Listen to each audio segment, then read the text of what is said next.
Hi everyone, welcome to let's improve 9-10। আজকের এই ভিডিওতে তোমাদের সবাইকে ওয়েলকাম। তোমরা যারা যারা এই মুহূর্তে ক্লাস 10-এ পড়ছো তাদের ফিজিক্যাল সায়েন্সের আজকে আমরা একটা নতুন চ্যাপ্টার স্টার্ট করতে চলেছি। আজকে আমরা যে চ্যাপ্টারটা স্টার্ট করব তার নাম হলো চলতরিৎ।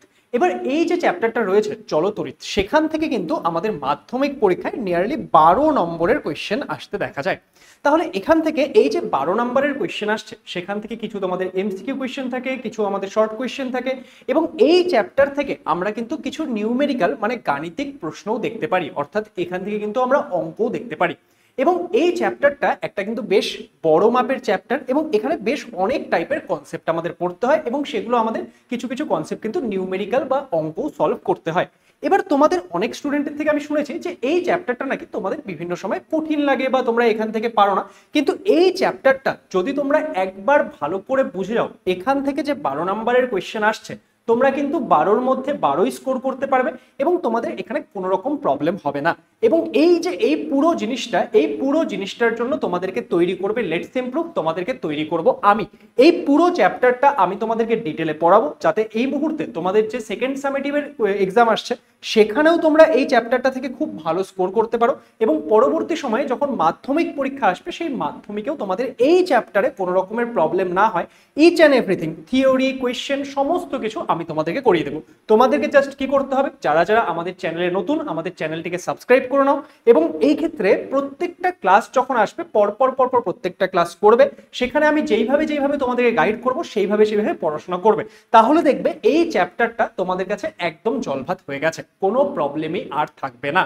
তাহলে চলো আর দেরি না করে আমরা আমাদের আজকের এই ক্লাসটা স্টার্ট করি। বাই দ্য ওয়ে, এটা যেহেতু একটা রেকর্ডেড ক্লাস তোমরা পাচ্ছ, এখানে কিন্তু তোমাদের কাছে অনেকগুলো অ্যাডভান্টেজ রয়েছে। তোমরা এই যে এই ভিডিওটা চাইলে এটার স্পিডটাকে একটু বাড়িয়ে নিয়ে 1.25x বা 1.5x করে নিতে পারো, তাহলে ভিডিওটা তোমরা আরো একটু তাড়াতাড়ি দেখতে পারবে, এবং এই ক্ষেত্রে চ্যাপ্টারটাকে কিন্তু একটু তাড়াতাড়ি পড়ে শেষ করতে পারবে। তাহলে চলো আর দেরি না করে আমরা আজকের যে এই ক্লাসটি সেটা স্টার্ট করি। কিন্তু তার আগে তোমরা যারা যারা আমার ক্লাস প্রথমবার দেখছো, আমার সম্পর্কে জানো না, আমার নাম সায়ন দাস। আমি তোমাদের যে ফিজিক্সের বিভিন্ন পার্টগুলো সেই পার্টগুলো সাধারণত পড়াবো, অর্থাৎ ফিজিক্যাল সায়েন্সের মধ্যে ফিজিক্সের যে পার্টগুলো রয়েছে সেগুলো আমি সাধারণত পড়াবো তোমাদের। এছাড়াও আমি তোমরা যখন পরবর্তীকালে ক্লাস 11-এ আসবে বা ক্লাস 12-এ আসবে তখনও কিন্তু বিভিন্ন কিছু আমি তোমাদেরকে গাইড করব। এই মুহূর্তে আমি আইআইটি গুয়াহাটি থেকে কম্পিউটার সায়েন্স নিয়ে পড়াশোনা করছি, এবং আমার যে বিভিন্ন এক্সপিরিয়েন্স সেগুলো দিয়ে কিন্তু আমি রেগুলারলি তোমাদেরকে গাইড করব। তাহলে চলো স্টার্ট করা যাক, আমরা আর দেরি না করে এই চ্যাপ্টারটা স্টার্ট করছি। দেখো, এই যে চলতরিৎ অধ্যায়টা নিয়ে আমরা পড়ছি, এখানে সবার প্রথমে এই অধ্যায়ের সবার প্রথমে আমাদের কি শিখতে হবে, আমাদের শিখতে হবে তড়িৎ আধান সম্পর্কে, যে আমাদের ইলেকট্রিক চার্জ জিনিসটা কি হয়। দেখো, আমাদের কাছে যখন আমরা দুটো বস্তুর মধ্যে ঘর্ষণ করি, সাধারণত দুটো বস্তুর মধ্যে ঘর্ষণের ফলে কি হয়, তড়িৎ আধানের সৃষ্টি হয়। এবার এই যে তড়িৎ আধানের সৃষ্টি হচ্ছে, তড়িৎ আধান জিনিসটা কি? দেখো, তড়িৎ আধান এটা হচ্ছে একটা ভৌত ধর্ম। ঠিক আছে, কিসের ভৌত ধর্ম? ধরে নাও কোনো একটা বিন্দু, তাকে যদি বা কোনো একটা বস্তুকণা, তাকে যদি আমরা কি করি, তাকে যদি আমরা একটা চৌম্বক ক্ষেত্রের মধ্যে গতিশীল অবস্থায় রাখি, এবং সে যদি একটা বল অনুভব করে, যেই ভৌত ধর্মের জন্য এই বস্তুকণাটা একটা বল অনুভব করছে, সেটাই কি, সেটাই হচ্ছে তড়িৎ আধান। ওকে, তাহলে তড়িৎ আধান কি? তড়িৎ আধান হচ্ছে এমন একটা ভৌত ধর্ম যার জন্য কি হয়, কোনো একটা বস্তুকণাকে আমরা যদি একটা চৌম্বক ক্ষেত্রের মধ্যে গতিশীল অবস্থায় রাখি, সে একটা বল অনুভব করে। তার মানে এই যে তড়িৎ আধান, সেটা কি বুঝলাম আমরা? সবার প্রথম পয়েন্ট আমরা লিখে নিচ্ছি যে এটা কি, এটা আসলে একটা ভৌত ধর্ম। তোমরা জানো যে বিভিন্ন রকমের ধর্ম হতে পারে, ভৌত ধর্ম, রাসায়নিক ধর্ম, তাই তো? তো এটা কি ধর্ম? এটা হচ্ছে একটা ভৌত ধর্ম। এটা বস্তুর কি, বস্তুর হচ্ছে একটা ভৌত ধর্ম। এবার এই যে ভৌত ধর্ম, এই বস্তুর আধান সম্পর্কে আমরা একটা ভৌত ধর্ম পাচ্ছি। এই তড়িৎ আধানটা সেটা সৃষ্টি হয় কিসের জন্য? মাথায় রাখবে, যখন কোনো দুটো বস্তুর মধ্যে আমরা ঘর্ষণ করছি, সেই ঘর্ষণের ফলে তার মধ্যে তড়িৎ আধানের সৃষ্টি হয়। কিন্তু ঘর্ষণের ফলে যে তড়িৎ আধান সৃষ্টি হচ্ছে, সেটা কেন হচ্ছে সেটা আমি তোমাদের এখন একটু ডিটেলে বোঝাবো, অ্যান্ড তোমরা সেটাকে একটু ভালো করে বুঝবে। দেখো, আমাদের যে সাধারণত আমাদের যে বিভিন্ন পরমাণু বা বিভিন্ন অ্যাটমগুলো থাকে, তোমরা কি জানো, পরমাণুর কিন্তু কোনো রকম আধান থাকে না। পরমাণু কি হয়, পরমাণু নিস্তড়িত হয়ে থাকে। এবার আমরা যদি একটা পরমাণুর গঠন সম্পর্কে দেখি, দেখো ধরে নাও আমাদের কাছে কি আছে, আমাদের কাছে একটা পরমাণু আছে। এবার আমরা কি জানি, পরমাণুর কেন্দ্রে থাকে হচ্ছে নিউক্লিয়াস, সেই নিউক্লিয়াসের মধ্যে কে কে থাকে? সেই নিউক্লিয়াসের মধ্যে থাকে হচ্ছে ইলেকট্রন, সরি নিউক্লিয়াসের মধ্যে কে থাকে? নিউক্লিয়াসের মধ্যে থাকে প্রোটন এবং নিউট্রন।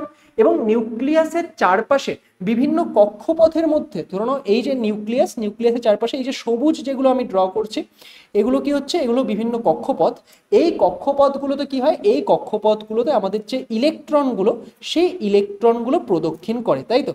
আমরা এটা জানি। তাহলে আমাদের যে একটা পরমাণু, সেই পরমাণুর গঠনটা কিরকম হয়? যে পরমাণুর নিউক্লিয়াসের মধ্যে প্রোটন এবং নিউট্রন থাকে এবং সেই নিউক্লিয়াসের চারপাশে বিভিন্ন কক্ষপথের মধ্যে ইলেকট্রনগুলো আবর্তন করতে থাকে।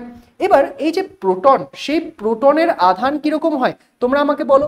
যে আমাদের যে প্রোটন, সেই প্রোটনের আধান কিরকম হয়? প্রোটন হয় হচ্ছে ধনাত্মক এবং আমাদের যে ইলেকট্রন, সেই ইলেকট্রন কিরকম হয়? ইলেকট্রন হয় হচ্ছে ঋণাত্মক।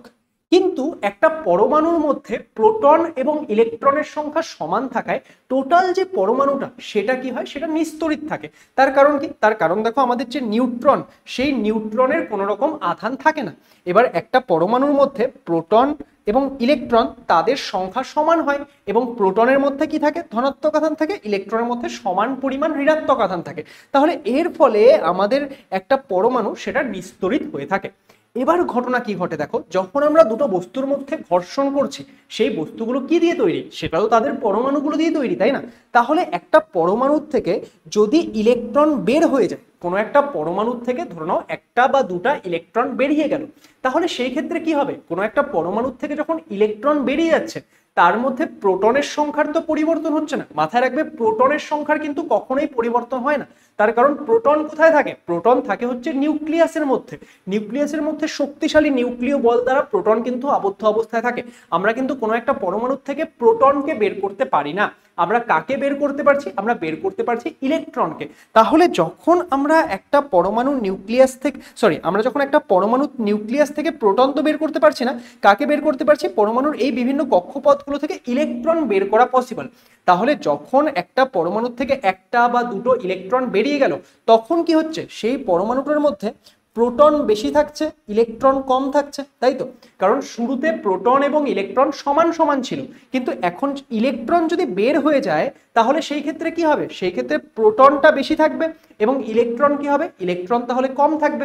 একই রকম ভাবে ভাবো, যখন এই পরমাণুটার মধ্যে একটা বা দুটো ইলেকট্রন এসে প্রবেশ করবে, ধরে নাও এখানে কি হলো? একটা বা দুটো ইলেকট্রন এসে প্রবেশ করলো। তাহলে যখন ইলেকট্রন এসে প্রবেশ করছে, তখন কি? তখন প্রোটনের সংখ্যাটা তো একই আছে, কিন্তু ইলেকট্রন বেশি এসে যাচ্ছে। তাহলে টোটাল যে এক্ষেত্রে ইলেকট্রনের সংখ্যা, সেটা টোটাল প্রোটনের সংখ্যার তুলনায় বেশি হচ্ছে। এবার বোঝো যে শুরুতে কি ছিল? ধনাত্মক আধান এবং ঋণাত্মক আধান সমান সমান ছিল, যেহেতু প্রোটন এবং ইলেকট্রন সমান ছিল। তাহলে এই ক্ষেত্রে যদি একটা বা দুটো ইলেকট্রন বেরিয়ে যায়, তাহলে কি হচ্ছে? প্রোটনের সংখ্যা বেশি হচ্ছে, তার মানে ধনাত্মক আধানের মানটা বেশি হচ্ছে, ইলেকট্রন কম থাকায় ঋণাত্মক আধানের মান কম হচ্ছে। তাহলে এই ক্ষেত্রে ওভারঅল সেটা কিরকম আধান হিসেবে বিহেভ করবে? ওভারঅল এটা ধনাত্মক আধান হিসেবে বিহেভ করবে। একই রকম ভাবে যখন কোথাও একটা ইলেকট্রন এসে প্রবেশ করছে, তাহলে ইলেকট্রন যদি এসে প্রবেশ করে, তাহলে এখানে ইলেকট্রনের সংখ্যা বেশি, প্রোটনের সংখ্যা কম। তাহলে ইলেকট্রনের সংখ্যা যদি বেশি থাকে, তার মানে কি? ঋণাত্মক আধান বা নেগেটিভ চার্জটা বেশি থাকছে। তাহলে ওভারঅল এটা কি হিসেবে কাজ করছে? ওভারঅল এটা আমাদের একটা ঋণাত্মক আধান হিসেবে কাজ করছে। তাহলে আমরা কি বলতে পারি? আমরা বলতে পারি যে আমাদের যে এক্ষেত্রে যদি কি হয়, এক নম্বর, যদি আমাদের ইলেকট্রন, সেই ইলেকট্রন যদি বেরিয়ে যায়, তার মানে কি? তার মানে আমাদের ইলেকট্রনের ঘাটতি হচ্ছে। তাহলে যদি ইলেকট্রনের ঘাটতি হচ্ছে, সেই ক্ষেত্রে কি? প্রোটনটা তো যা ছিল তাই আছে, তার মানে ধনাত্মক আধানটা বেশি এবং ঋণাত্মক আধানটা কম। তার মানে এই ক্ষেত্রে কিরকম আধান উৎপন্ন হবে? এই ক্ষেত্রে আমাদের ইলেকট্রনের যদি ঘাটতি হয়, তাহলে প্রোটনের সংখ্যা বেশি এবং ইলেকট্রনের সংখ্যা কম। তাহলে এই ক্ষেত্রে প্রোটন কি? প্রোটনের তো ধনাত্মক আধান, তাই না? তার মানে ওভারঅল যে আধানটা হবে, সেটা কি? আমাদের পজিটিভ চার্জ বা ধনাত্মক আধান হিসেবে বিহেভ করবে। অ্যান্ড যদি এই ক্ষেত্রে কি হয়? যদি আমাদের ইলেকট্রনের কি হয়? আধিক্য হয়, মানে কি? মানে এই ক্ষেত্রে আমাদের ইলেকট্রন প্রবেশ করেছে, আমাদের কি হয়েছে? আমাদের ইলেকট্রন প্রবেশ করেছে। তাহলে ইলেকট্রন যদি প্রবেশ করে, তার মানে কি? প্রোটনের সংখ্যা যা ছিল তাই আছে, কিন্তু ইলেকট্রনের সংখ্যা বেড়ে গেল। এবার ইলেকট্রনের সংখ্যা যদি বেড়ে যায়, তার মানে এই ক্ষেত্রে কি হবে? এই ক্ষেত্রে তাহলে আমাদের ঋণাত্মক আধান বা আমাদের নেগেটিভ চার্জ তৈরি হবে। তাহলে এখানে আমরা কি বুঝলাম? এখানে আমরা বুঝলাম হচ্ছে আমাদের তড়িৎ আধান জিনিসটা কি হয়। তাহলে তোমাদের কাছে একবার ক্লিয়ার করে বলি যে তড়িৎ আধান তাহলে কিসের জন্য তৈরি হচ্ছে, সেটা কিন্তু ইলেকট্রন আদান প্রদানের ফলে তৈরি হচ্ছে। যদি আমাদের ইলেকট্রনের ঘাটতি থাকে, মানে ইলেকট্রন কম থাকে, সেই ক্ষেত্রে ধনাত্মক আধান উৎপন্ন হবে। যদি ইলেকট্রনের আধিক্য থাকে, মানে বেশি ইলেকট্রন থাকে, সেই ক্ষেত্রে আমাদের ঋণাত্মক আধান উৎপন্ন হবে। এতখানি আশা করছি সবার কাছে ক্লিয়ার হচ্ছে। বাই দ্য ওয়ে, তোমরা বুঝতে পারছো কি পারছো না, বা কোন জায়গাটা তোমাদের কঠিন মনে হচ্ছে, বা কোন জায়গাটা ভালোভাবে বুঝতে পারলে তোমাদের কোনো অসুবিধা হচ্ছে নাকি, সমস্ত কিছু কমেন্ট সেকশনে জানাবে। তাহলে আমরা কিন্তু সেই বিষয়গুলো তোমাদের আরো ভালো করে শেখাতে পারবো। ওকে, তাহলে আমরা এখানে আধান কিভাবে উৎপন্ন হচ্ছে এবং আমাদের যে দুই রকমের আধান হয়, একটা কি ধনাত্মক আধান আর একটা ঋণাত্মক আধান, সেগুলো কিভাবে হচ্ছে সেটা কিন্তু এখান থেকে বুঝে গেলাম। এবার নেক্সট আমরা কি পড়বো, দেখো আমাদের যে এই ক্ষেত্রে আমরা তড়িৎ নিয়ে কথা বলছি। দেখো আমরা এই চ্যাপ্টারের মধ্যে চলতড়িতের কথা বলছি, তাই না? এবার এই যে চলতড়িৎটা, সেটা আমাদের বুঝতে হবে যে যখন আমরা দুটো বস্তুর মধ্যে ঘর্ষণ করছি, তখন কি, তখন আমাদের তড়িৎ উৎপন্ন হচ্ছে। এবার এই তড়িৎটার সঙ্গে দুটো ঘটনা ঘটতে পারে। একটা কি হতে পারে, এই যে তড়িৎটা উৎপন্ন হলো, সেটা কি, সেটা যেই স্থানে উৎপন্ন হলো সেই স্থানেই স্থির থাকলো। আমাদের তড়িৎটা যেখানে উৎপন্ন হলো ও কি হলো, সেখানেই স্থির থাকলো। তাহলে এই রকম যদি হয়, তাহলে সেটাকে আমরা কি বলি, সেটাকে আমরা বলি হচ্ছে স্ট্যাটিক ইলেকট্রিসিটি বা স্থির তড়িৎ। তাহলে স্থির তড়িৎ কি, তোমার যে উৎপন্ন আধানটা, যেই আধানটা উৎপন্ন হলো, সেটা যদি উৎপত্তি স্থলেই সীমাবদ্ধ থাকে, সেটাকে আমরা বলবো স্থির তড়িৎ। আর এই যে উৎপন্ন আধানটা, সেটা যদি পরিবাহীর মধ্য দিয়ে এক জায়গা থেকে আরেক জায়গায় প্রবাহিত হয়, আমাদের এই যে উৎপন্ন আধান, সেটা যদি পরিবাহীর মধ্য দিয়ে এক জায়গা থেকে আরেক জায়গায় প্রবাহিত হয়, তাহলে সেই আধান, মানে সেই যে আমাদের তড়িৎটা, সেটাকে আমরা কি বলবো, সেটাকে আমরা বলবো কারেন্ট ইলেকট্রিসিটি বা চলতড়িৎ। ওকে, তাহলে আমরা দুই রকমের তড়িৎ সম্পর্কে বুঝলাম, একটা স্থির তড়িৎ, একটা চলতড়িৎ। স্থির তড়িৎ কি, সেটা যেখানে উৎপন্ন হচ্ছে সেখানেই স্থির থাকছে। আর চলতড়িৎ কি, যেখানে উৎপন্ন হচ্ছে একটা পরিবাহীর মধ্য দিয়ে, সেটা কিন্তু অন্য জায়গায় স্থানান্তরিত হতে পারছে। তাহলে এতখানি আশা করছি সবার কাছে ক্লিয়ার হলো। এবার এতখানি যদি তোমাদের কাছে ক্লিয়ার হয়, এবার নেক্সট আমরা কি নিয়ে ডিসকাস করব, নেক্সট আমরা এখানে ডিসকাস করব হচ্ছে এই যে আমরা তড়িৎ আধান সম্পর্কে কথা বলছি। আমরা কি নিয়ে কথা বলছি, আমরা কথা বলছি হচ্ছে তড়িৎ আধান সম্পর্কে। তড়িৎ আধান কি হয় সেটা আমরা বুঝলাম, কিভাবে উৎপন্ন হচ্ছে সেটা আমরা বুঝলাম। এবার যদি আমাদেরকে বলে এই যে তড়িৎ আধান, তার একক কত হয়, তোমাদের যদি প্রশ্ন আসলো, ধরো একটা শর্ট কোয়েশ্চেন জিজ্ঞেস করতে পারে বা একটা এমসিকিউ জিজ্ঞেস করতে পারে যে আমাদের তড়িৎ আধানের একক কত, তো এই ক্ষেত্রে আমাদের যদি তড়িৎ আধানের একক জিজ্ঞেস করে, আমরা কি মাথায় রাখবো, আমাদের যে তড়িৎ আধানের একক সেটা কত হয়, আমরা সিজিএস পদ্ধতি এবং এসআই পদ্ধতি দুটোই মাথায় রাখবো। দেখো আমরা যদি সিজিএস পদ্ধতিতে বলি, ঠিক আছে, কোন পদ্ধতিতে বলছি, সিজিএস পদ্ধতিতে। তো সিজিএস পদ্ধতিতে যে তড়িৎ আধানের একক হবে সেটা কত হবে, সিজিএস পদ্ধতিতে তড়িৎ আধানের একক হচ্ছে আমাদের ইএসইউ, ঠিক আছে, ইএসইউ বা কি, বা এটাকে আমরা বলি হচ্ছে স্ট্যাট কুলম্ব। ওকে, আমাদের সিজিএস পদ্ধতিতে যে আমাদের তড়িৎ আধানের একক সেটা কত, সেটা হচ্ছে আমাদের ইএসইউ বা স্ট্যাট কুলম্ব। তাহলে আমাদের সিজিএস পদ্ধতিতে তড়িৎ আধানের একক কি, সিজিএস পদ্ধতিতে তড়িৎ আধানের একক হচ্ছে ইএসইউ। ইএসইউ এর পুরো নাম কি বলতো, অনেক সময় এটাও জানতে চায় যে ইএসইউ এর পুরো নাম কি।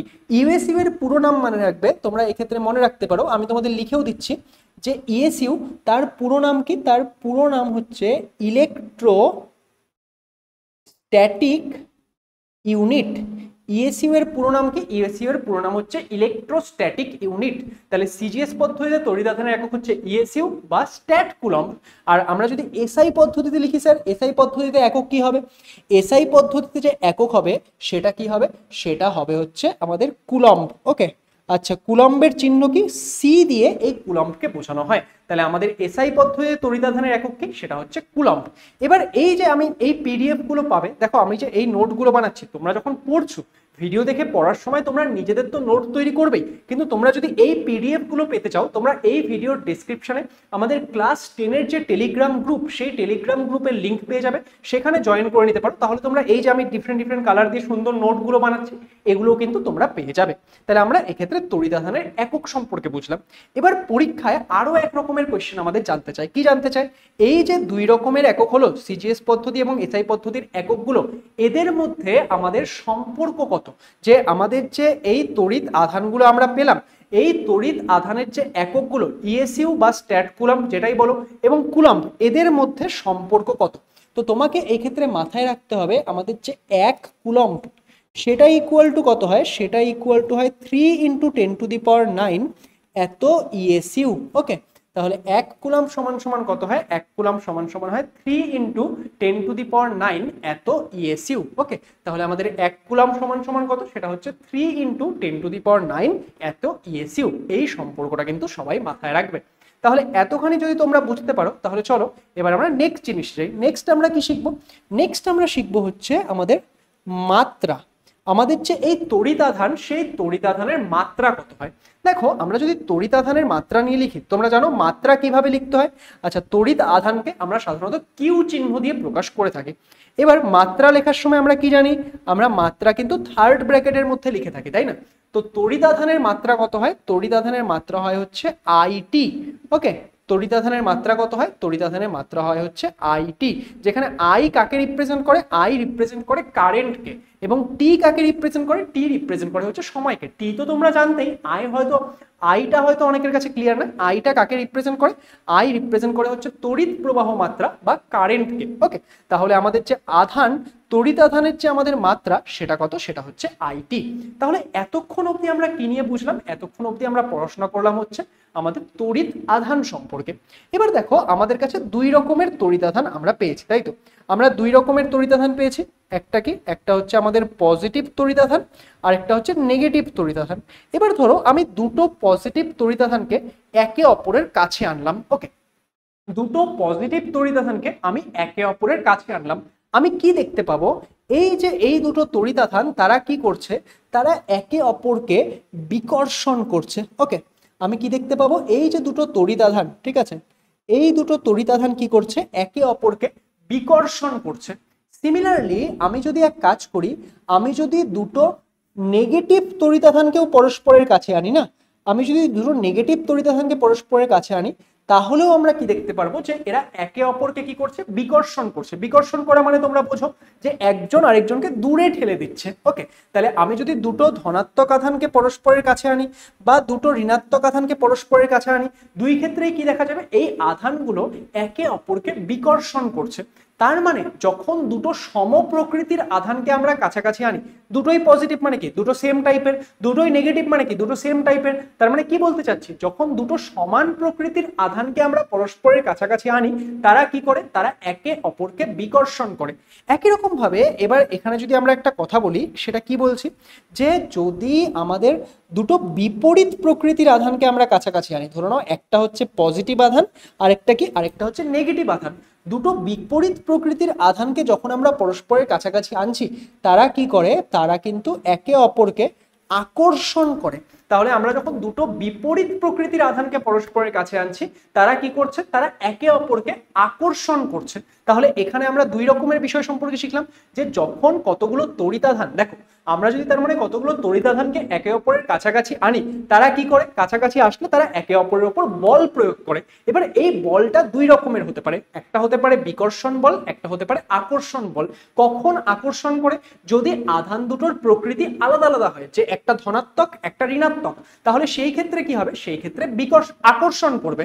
এবং যদি আধানগুলোর প্রকৃতি একই রকমের হয়, যে দুটো প্রকৃতি কি? দুটো সেম টাইপের আধান, দুটোই পজিটিভ বা দুটোই নেগেটিভ, তাহলে সেই ক্ষেত্রে কি করবে? সেই ক্ষেত্রে এরা একে অপরকে বিকর্ষণ করবে। ওকে, তাহলে আশা করছি এতখানি সবার কাছে ক্লিয়ার হলো। এবার এতখানি যদি ক্লিয়ার হয়, এবার নেক্সট আমরা কোথায় যাচ্ছি? দেখো, এই যে আমাদের আধানগুলো, তারা কি করছে? একে অপরকে আকর্ষণ করছে বা বিকর্ষণ করছে। এবার আকর্ষণ করবে না বিকর্ষণ করবে, সেটা তো আমরা কি দেখে বুঝে যাব? সেটা আমরা বুঝে যাব যে এই ক্ষেত্রে আধানগুলোর টাইপ বা প্রকৃতি দেখেই বুঝে যাব। কিন্তু এই আকর্ষণ বা বিকর্ষণ বলের মানটা কত, সেটা আমরা কি করে বের করব? এই যে আকর্ষণ বল বা বিকর্ষণ বল, সেটার মানটা কত, সেটা আমরা কি করে বের করব? সেটা আমরা বের করব হচ্ছে কুলম্বের সূত্রের সাহায্যে। তাহলে কুলম্বের সূত্রের সাহায্যে আমরা কি বের করছি? আমাদের কাছে যদি দুটো বিন্দু আধান থাকে, মাথায় রাখবে আমাদের যে কুলম্বের সূত্র সেটা আমরা কার উপর অ্যাপ্লাই করতে পারছি, সেটা আমরা অ্যাপ্লাই করতে পারছি দুটো বিন্দু আধানের উপর। ঠিক আছে, আমাদের যে আধানগুলো তারা যদি দুটো বিন্দু আধান হয়, সেই বিন্দু আধানের উপর আমরা কুলম্বের সূত্র অ্যাপ্লাই করতে পারি। এবার কুলম্বের সূত্রে কি বললো, ধরে নাও আমাদের কাছে দুটো বিন্দু আধান রয়েছে। ঠিক আছে, আমি ধরো এখানে বলছি যে এই একটা বিন্দু আধান, ঠিক আছে, এর আধান কত, এর আধান হচ্ছে Q1, এবং এই আর একটা বিন্দু আধান, এর আধান হচ্ছে Q2। তো এই দুটো বিন্দু আধান, এবার তোমরা বলবে স্যার এটা কি পজিটিভ না নেগেটিভ, তো সেটা নিয়ে আমরা যাচ্ছি না। পজিটিভ না নেগেটিভ সেটা থেকে আমরা কি বুঝতে পারবো যে আমাদের এই বলটা আকর্ষণ হবে নাকি বিকর্ষণ হবে। তো সেটা যেটাই হোক, আকর্ষণ হোক বা বিকর্ষণ হোক, কুলম্বের সূত্র দিয়ে আমরা কি বের করতে চাই, তার মানটাকে বের করতে চাই। তাহলে আমরা কি বলছি, কুলম্বের সূত্রে বলা হলো যে দুটো বিন্দু আধান তাদের মধ্যে যে আকর্ষণ বা বিকর্ষণ বল, তার মানে দেখো কুলম্বের সূত্রে কি বলছে, দুটো বলের কথাই কিন্তু বলছে, আকর্ষণও হতে পারে বিকর্ষণও হতে পারে। কারণ সেটা কিসের উপর ডিসাইড হবে, সেটা ডিসাইড হবে যে এরা পজিটিভ না নেগেটিভ, সেটার উপর ডিসাইড হবে। যদি দুজনেই নেগেটিভ হয় তাহলে বিকর্ষণ, যদি দুজনেই পজিটিভ হয় তাহলে আকর্ষণ, যদি একটা পজিটিভ আরেকটা নেগেটিভ হয় তাহলে কি, তাহলে আমাদের এক্ষেত্রে আকর্ষণ হবে। তাই তো, যে যদি দুটোই নেগেটিভ হয় তাহলে বিকর্ষণ, দুটোই পজিটিভ হলে বিকর্ষণ, কিন্তু যদি একটা পজিটিভ একটা নেগেটিভ হয় তাহলে আমাদের আকর্ষণ হবে। তো সেটা তো আমরা টাইপ দেখে বুঝতে পারবো, কিন্তু এই ক্ষেত্রে আমরা কি চাচ্ছি, বলের মানটা চাচ্ছি। তো কুলম্বের সূত্র থেকে কিন্তু বলের মানটা দেওয়া হচ্ছে। ঠিক আছে, কুলম্বের সূত্র থেকে কি দিচ্ছে, বলের মানটা দিচ্ছে। তাহলে এই যে বলের মানটা, সেই বলের মানটা কত, সেই বলের মানটা কি বলেছে দেখো, ওরা বলেছে এই যে দুটো বিন্দু আধান, এই দুটো বিন্দু আধানের মধ্যে যে আকর্ষণ বা বিকর্ষণ বল হবে সেটা কি হবে, এই যে আধান দুটো রয়েছে, ধরো এদের মধ্যে আকর্ষণ বা বিকর্ষণ বল হচ্ছে F। হ্যাঁ, এদের মধ্যে আকর্ষণ বা বিকর্ষণ বল কত, F। সেই F কি হবে, এই যে দুটো আধান রয়েছে তাদের আধান দুটোর মানের গুণফলের সাথে সমানুপাতিক। দেখো তোমরা ক্লাস 10-এ ম্যাথমেটিক্সে ভেদ পড়েছো, তোমরা সমানুপাতিক ব্যস্তানুপাতিক বোঝো। তো এই ক্ষেত্রে কি বলেছে, এই ক্ষেত্রে এদের যে গুণফল সেই গুণফলের সাথে সমানুপাতিক। তাহলে এটা হচ্ছে কুলম্বের সূত্রে বললো। অ্যান্ড কুলম্বের সূত্রে আরো একটা জিনিস বললো, কি বললো, এই যে আমাদের আধান দুটো রয়েছে তাদের কেন্দ্রদ্বয়ের মধ্যে যে দূরত্ব, তাদের কেন্দ্রবিন্দুগামী যে দূরত্ব, সেই দূরত্ব ধরো এক্ষেত্রে আর বলছি, তাহলে এদের যে দূরত্ব, এদের কেন্দ্র দুটোর মধ্যে যে দূরত্ব, সেই দূরত্বের বর্গের সাথে ব্যস্তানুপাতিক। মানে কি, এই যে ফোর্সটা, সেই ফোর্সটা কি হবে, এদের মধ্যে দূরত্ব কত আর, সেই আর এর বর্গ মানে কি আর স্কোয়ার, তার সাথে ব্যস্তানুপাতিক। তাহলে এটা কুলম্বের সূত্রে বলা হলো।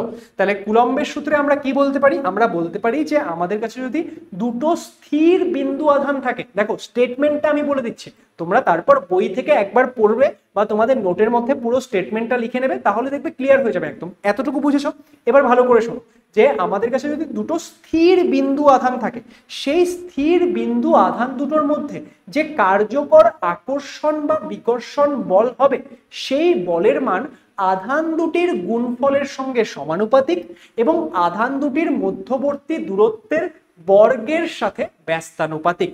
তাহলে এই যে জিনিসটা বললাম এটাই কি, এটাই হচ্ছে কুলম্বের সূত্র। এবার এই যে কুলম্বের সূত্র নিয়ে আমরা ডিসকাস করছি, দেখো আমরা এখানে এই যে কুলম্বের সূত্র নিয়ে ডিসকাস করছি, দেখো এখানে আমরা দুটো ভেদ পেলাম, তাই না। এবার তোমরা ম্যাথমেটিক্সে পড়েছো, এখানে যখন দুটো ভেদ আছে তখন কি, তাহলে এদেরকে আমরা যৌগিক ভেদের মাধ্যমে এবার কম্বাইন করতে পারি। তাহলে আমি যদি এখানে যৌগিক ভেদের মাধ্যমে লিখি, তাহলে আমি লিখতে পারবো না যে আমাদের F সেটা varies as Q1 Q2 by r square. একদম সিম্পল ম্যাথমেটিক্স, তোমরা বুঝতে পারলে সবাই যে F ভ্যারিসাস ছিল কি, F ভ্যারিসাস ছিল এটা, F ভ্যারিসাস ছিল এটা। তাহলে এই দুটোকে যদি আমি কম্বাইন করি তাহলে আমরা কি লিখতে পারবো, তাহলে আমরা লিখতে পারবো F varies as Q1 Q2 by r square. তাহলে এখান থেকে এই যে ভ্যারিসাস চিহ্নটা, এটা তোলার জন্য আমাদের কি লাগবে, একটা ধ্রুবক আনতে হবে, একটা আমাদের কি আনতে হবে, একটা আমাদের ধ্রুবক আনতে হবে। তো এই ক্ষেত্রে আমরা একটা ধ্রুবক আনছি, সেটাকে ধরো আমরা নাম দিচ্ছি K, এবং এই ক্ষেত্রে Q1 Q2 by r square. তাহলে এটা কি আসলো, এটা আসলো আমাদের কুলম্বের সূত্রের গাণিতিক রূপ। এটা কি আসলো, এটা আসলো হচ্ছে আমাদের কুলম্বের সূত্রের গাণিতিক রূপ। তাহলে এটা কি চলে আসলো, এটা চলে আসলো হচ্ছে কুলম্বের সূত্রের গাণিতিক রূপ। এবার এই যে কুলম্বের সূত্রের গাণিতিক রূপটা আমরা পেলাম, এই যে কুলম্বের সূত্রের গাণিতিক রূপটা আমরা পেলাম, এখানে কি ঘটনা ঘটবে দেখো। ওকে, যে এই যে কুলম্বের সূত্রের গাণিতিক রূপটা আমরা পেলাম, এখানে কি ঘটনা ঘটবে দেখো। এই যে কে, কে কি, কে হচ্ছে একটা ধ্রুবক, কে কি, কে হলো একটা ধ্রুবক। তাহলে কে যদি একটা ধ্রুবক হয়, এই ধ্রুবকটার তো একটা কিছু মান থাকবে, তাই না? এই ধ্রুবকটার কি থাকবে? এই ধ্রুবকটার, এই যে ধ্রুবকটা রয়েছে এই ধ্রুবকটার কিছু একটা মান থাকবে। তো মাথায় রাখবে এই যে কে ধ্রুবকটার মান, সেটা কিসের কিসের উপর নির্ভর করে? 1 নম্বর নির্ভর করে যে তুমি কোন একক পদ্ধতি ব্যবহার করছো।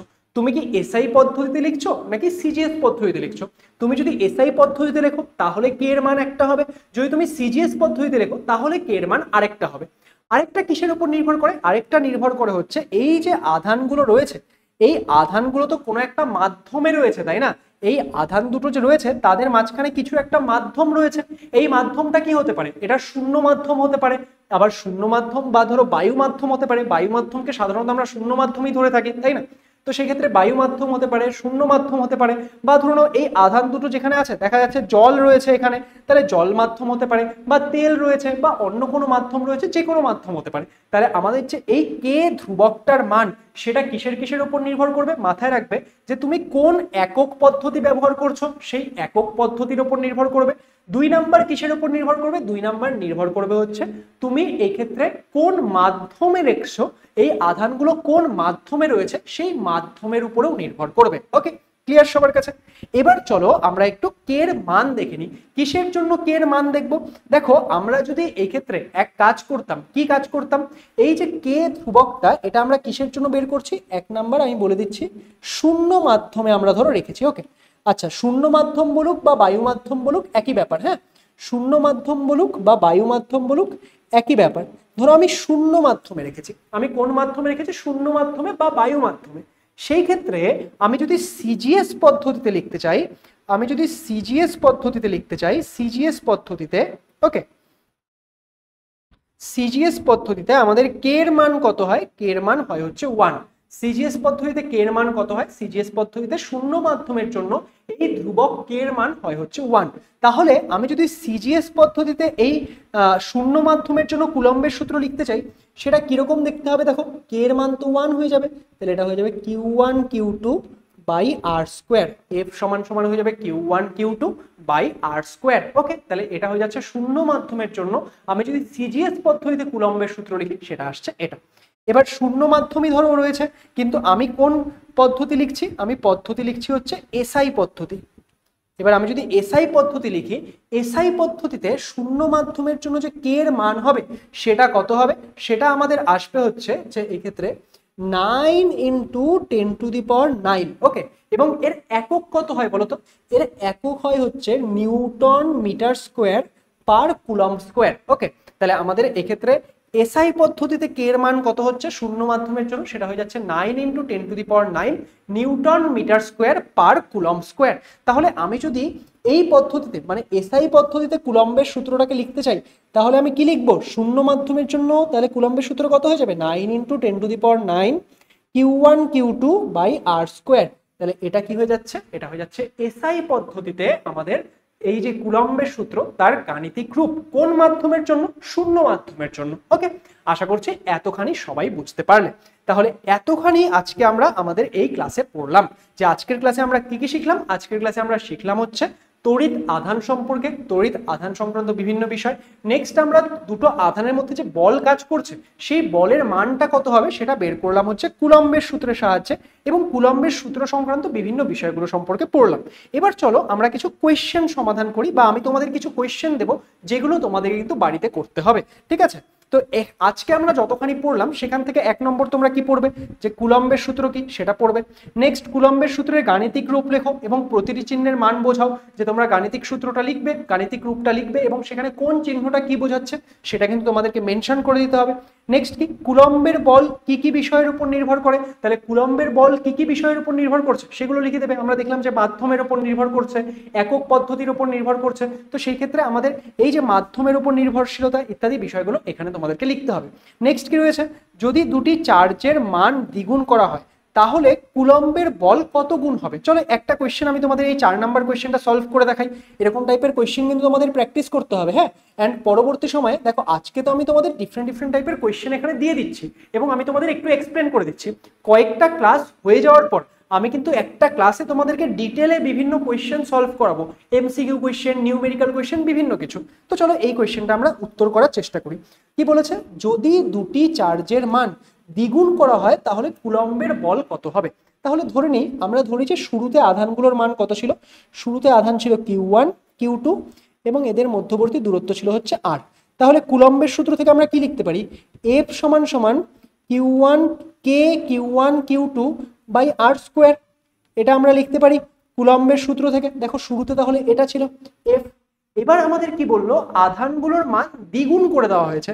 তাহলে দ্বিতীয় ক্ষেত্রে কি হচ্ছে, আমাদের দ্বিতীয় ক্ষেত্রে কি হচ্ছে, এই যে আমাদের দুটো বিন্দু আধান ছিল তাদের মধ্যে দূরত্বের কি কোনো চেঞ্জ করেছে না, দূরত্বের কোনো চেঞ্জ হয়নি, শুধু কি হয়েছে আধান দুটোর মানকে ডবল করে দেওয়া হয়েছে। তাই এটা হয়ে গেছে 2Q1, এটা হয়ে গেছে 2Q2, দ্বিগুণ হয়ে গেল, কিন্তু দূরত্বের তো কোনো চেঞ্জ হয়নি।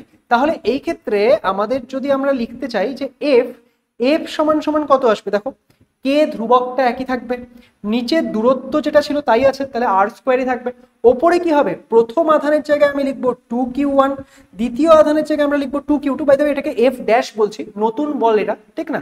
তাহলে এই ক্ষেত্রে আমি যদি এটাকে হিসাব করি তাহলে কি হচ্ছে দেখো, তাহলে আমাদের এসে যাচ্ছে যে 2 দুগুণ 4, 4 আমি লিখে দিলাম, আর এখানে থাকো তো কি থাকছে কে Q1 Q2 by r square. এবার এইটুকু যদি তোমরা দেখো, এইটুকু কি, এইটুকু আসলে এফ এর মান না, এই যে কে Q1 Q2 by r square, এটা মানে কি এফ। তাহলে এটা সমান সমান আমরা কি লিখতে পারি, তাহলে এটা সমান সমান আমরা লিখতে পারি 4F। তার মানে আমাদের কি হচ্ছে দেখো, এফ ড্যাশ আমাদের যে নতুন বলটা সেটা কি চলে আসলো, সেটা চলে আসলো 4F। তার মানে তুমি যদি দুটো আধানের মানকেই দ্বিগুণ করো তাহলে তোমার যে ফোর্সটা সেটা কি, সেটা 4 গুণ হয়ে যাবে। তাহলে এটা একটা কোয়েশ্চেন আমরা এখানে করলাম। সিমিলারলি আমি আরো বেশ কিছু কোয়েশ্চেন তোমাদেরকে দিয়েছি, সেই কোয়েশ্চেনগুলো তোমরা সলভ করবে। এখানে দেখো, যদি চার্জের মধ্যে দূরত্ব দ্বিগুণ করা হয়, আগেরটা ছিল চার্জের মানগুলোই দ্বিগুণ করা হলো, এবার কি বলেছে দূরত্ব দ্বিগুণ করা হয়, তাহলে বলের মান কত হবে। এটা হোমওয়ার্ক থাকবে, এটা করে নিয়ে তোমরা কমেন্ট সেকশনে জানাবে যে এটার উত্তর কি আসছে। পরের প্রশ্নটা দেখো, বলেছে দুটি সমান চার্জের মধ্যে দূরত্ব 2 মিটার, তাদের মধ্যে কি দুটি সমান চার্জের মধ্যে 2 মিটার দূরত্বে 9 নিউটন বল কাজ করে, চার্জের মান বের করো। তাহলে এটা আমরা কিভাবে বের করব, চলো দেখা যাক। আমি আরেকটা কোয়েশ্চেন তাহলে তোমাদের করিয়ে দিচ্ছি, 6 নাম্বার কোয়েশ্চেনটা। বাকি কোয়েশ্চেনগুলো হোমওয়ার্ক দেবো, হ্যাঁ তোমরা নিজেরা করবে। তো 6 নাম্বার কোয়েশ্চেনটা কি বললো, দুটো সমান আধান আছে, দুটো সমান আধান আছে, ঠিক আছে, এই একটা আধান আছে কিউ, এই একটা আধান আছে কিউ, দুটো আধান কি, দুটো আধান হচ্ছে সমান, এবং এদের মধ্যে ওরা কি বললো দূরত্ব কত, দূরত্ব হচ্ছে 2 মিটার, এবং এদের মধ্যে কতখানি বল কাজ করে, ওরা প্রশ্নে বলে দিয়েছে বল কাজ করে হচ্ছে 9 নিউটন বললো বোধহয়, তাই না। কতখানি বল কাজ করে, বল কাজ করে হচ্ছে 9 নিউটন। স্যার এই ক্ষেত্রে বলের মানগুলো তো আপনি কিউ ধরে নিলেন, ওটা দেওয়া ছিল না, এটা আমি ধরে নিয়েছি, তোমরা লিখে নেবে যে যেহেতু দুটো বলের মান যেহেতু দুটো আধানের মান সমান বলেছে, তো আমরা ধরে নিচ্ছি প্রতিটি আধানের মান হচ্ছে কিউ। ওকে, তোমরা একটু লিখে লিখে করবে, কিন্তু তোমরা লিখবে যে প্রতিটি আধানের মান কিউ। এবার তাদের মধ্যবর্তী দূরত্ব কত দিয়েছে, দূরত্ব আর সমান সমান দিয়েছে 2 মিটার, এবং এক্ষেত্রে ফোর্স কত দিয়েছে, ফোর্স দিয়েছে 9 নিউটন। তাহলে আমরা কুলম্বের সূত্র থেকে কি লিখতে পারি, স্যার এখানে আমরা কুলম্বের সূত্রের কোন ফর্মুলাটা ইউজ করব, সিজিএস পদ্ধতিতে ইউজ করব নাকি এসআই পদ্ধতিতে ইউজ করব। দেখো তোমরা এককগুলো দেখে চিনতে হবে। নিউটন এটা বলের একক কোন পদ্ধতিতে, এসআই পদ্ধতিতে। মিটার কোন পদ্ধতিতে দূরত্বের একক, সেটা হচ্ছে এসআই পদ্ধতিতে। তাহলে আমরা কুলম্বের সূত্রটাও কোন পদ্ধতিতে ব্যবহার করব, আমরা এসআই পদ্ধতিতে ব্যবহার করব। তাহলে দেখো আমরা এসআই পদ্ধতিতে কি জানি, এফ সমান সমান 9 into 10⁹ Q1 Q2 by r square, এটাই হয় এসআই পদ্ধতিতে কুলম্বের সূত্র। তাহলে শূন্য মাধ্যমের জন্য, আর যেহেতু এখানে কোনো মাধ্যম বলেনি, ওরা কি কোনো মাধ্যম বলেছে, দেখো আমাদের কোনো মাধ্যম কিন্তু বলেনি, তাহলে কোনো মাধ্যম যদি না বলে দেয় তাহলে কিন্তু আমরা শূন্য মাধ্যম ধরেই চলবো। ওকে, তাহলে এটা এবার সমাধান করা যাক। দেখো এফ এর জায়গায় আমি তাহলে কত বসাবো, এফ এর জায়গায় আমি বসিয়ে দিচ্ছি 9, এফ এর জায়গায় আমি এই যে 9 বসিয়ে দিলাম, সমান সমান 9 ইন্টু 10⁹। দেখো Q1 এর মান কত, সেটাও হচ্ছে কিউ, Q2 এর মান সেটাও কিউ, তাহলে কিউ ইন্টু কিউ করলে কত আসবে, সেটা আসবে কিউ এর স্কোয়ার, আর নিচে আর স্কোয়ার, আর এর মান কত 2, তার স্কোয়ার করলে হচ্ছে 4। তাহলে এখান থেকে চলো হিসাব করা যাক। তাহলে এখান থেকে আমরা কি পাচ্ছি, দেখো এখান থেকে আমরা দেখতে পাচ্ছি আমাদের যে এই 9 আর 9 দুই পাশ থেকে কেটে যাবে, তাহলে কিউ স্কোয়ার কত আসবে, দেখো কিউ স্কোয়ার সমান সমান আসবে এই যে এই চারটা এদিকে গেলে ওপরে চলে যাবে, তাহলে এখানে কি আসবে 4, আর এই যে 10⁹ সেটা এদিকে গেলে নিচে আসবে। অঙ্ক করছি বেসিক বেসিক আমাদের যে ম্যাথমেটিক্স, তো নিচে চলে আসছে 10⁹, তাহলে এটা আসছে কিউ স্কোয়ারের মান, কিন্তু আমাদের তো কিউ এর মান বের করতে হবে। তাহলে কিউ এর মান কি করে বের করব? তাহলে আমরা লিখতে পারি কিউ সমান সমান কত হবে, √ওভার কত 4/10⁹, অ্যান্ড তোমরা সবাই জানো সামনে আমাদের প্লাস মাইনাস দিতে হবে। তাহলে কিউ সমান সমান কত হবে, 4 এর রুট কত, 4 এর রুট হচ্ছে 2, আর 10⁹ এর রুট করলে কত আসবে, 10⁹ এর রুট করলে কত আসবে, 10⁹ এর যদি আমরা রুট করি তাহলে কত আসবে, জলদি সে বলো সবাই, যে আমরা যদি 10⁹ এর রুট করি তাহলে কত আসে আমাদের, 10⁹ এর রুট কত, 10⁹ এর যদি আমরা রুট করি তাহলে সেক্ষেত্রে কত আসবে, 10⁹9/2, 10⁹9/2 এটা চলে আসবে। আর সামনে কি থাকবে, সামনে থাকবে হচ্ছে প্লাস মাইনাস, তাহলে এটা কি হয়ে যাচ্ছে, এটা হয়ে যাচ্ছে আমাদের উত্তর। ওকে, তাহলে এটা কি হয়ে যাচ্ছে, এটা হয়ে যাচ্ছে হচ্ছে আমাদের উত্তর। ওকে, তাহলে আমাদের এক্ষেত্রে কত আসছে, আমাদের যে আধানের মানটা আসছে সেটা আসছে হচ্ছে আমাদের plus minus 2/10⁹9/2। Okay, I guess এতখানি সবার কাছে ক্লিয়ার। তাহলে এতখানি এবার যদি তোমরা বুঝতে পারো, বাকি যে কোয়েশ্চেনগুলো সেই কোয়েশ্চেনগুলো তোমরা নিজেরা করে নেবে, ঠিক আছে? বাকি যে কোয়েশ্চেনগুলো রয়েছে সেই কোয়েশ্চেনগুলো তোমরা নিজেরা করে নেবে। আচ্ছা, এক্ষেত্রে একক কত হবে, একক কিন্তু লিখতে হবে, একক হচ্ছে কুলাম্ব। তাহলে আশা করবো যে আজকের এই ক্লাসটা থেকে এই পুরো জিনিসটা তোমাদের কাছে ক্লিয়ার হয়েছে। যদি তোমরা এই বিষয়গুলো বুঝতে পারো তাহলে ক্লাসটিকে লাইক করবে, বন্ধু বান্ধবীদের সঙ্গে শেয়ার করবে, এবং আমাদের যে আরো ক্লাস আসছে আমরা কিন্তু তোমাদের জন্য শুধুমাত্র ফিজিক্যাল সায়েন্স নয়, ম্যাথমেটিক্স, লাইফ সায়েন্স সমস্ত কিছু ক্লাস দিচ্ছি। সেগুলো দেখার জন্য আমাদের channel let's improve 910 K subscribe করবে, এবং আমাদের চ্যানেলটিকে সাপোর্ট করার জন্য তোমাদের বন্ধু বান্ধবীদের মধ্যেও কিন্তু আমাদের ক্লাসগুলোকে শেয়ার করবে। Thank you so much.